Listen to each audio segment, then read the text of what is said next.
The memorial here at Savannah Police Headquarters continues to grow just days after Sergeant Kelvin Ansari was gunned down in the line of duty, and now the 200 Club of the Coastal Empire is looking to offer hope and a helping hand to Ansari's family during this tragic time.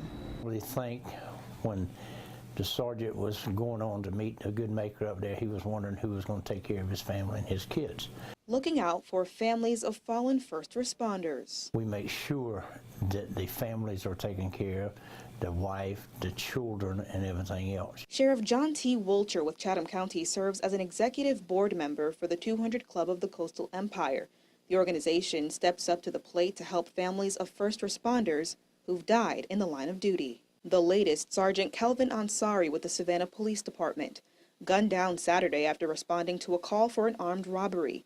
A military veteran, a police sergeant, a husband and father of 4, gone too soon. He has a 4-year-old and a 9-year-old, if I'm not mistaken. Those kids, if they want to go to college, the 200 Club will pay for them to go to college. If his wife wants to go back to college, we'll pay for her.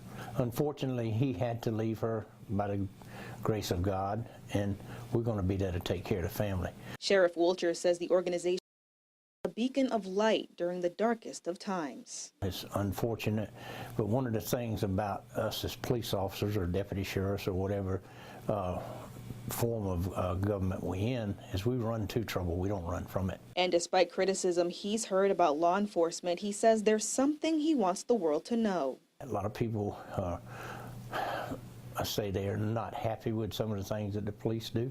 I'm not saying that we do everything right. We try to. We want to make sure that this county or this country is taken care of the best we can. The 200 Club of the Coastal Empire is set to have their annual Savannah Mile race to benefit families of fallen officers. We have their information and everything else you need to know on our website at wsav.com/200clubhelp. In Savannah, Shayna Ferreira, WSAV News 3.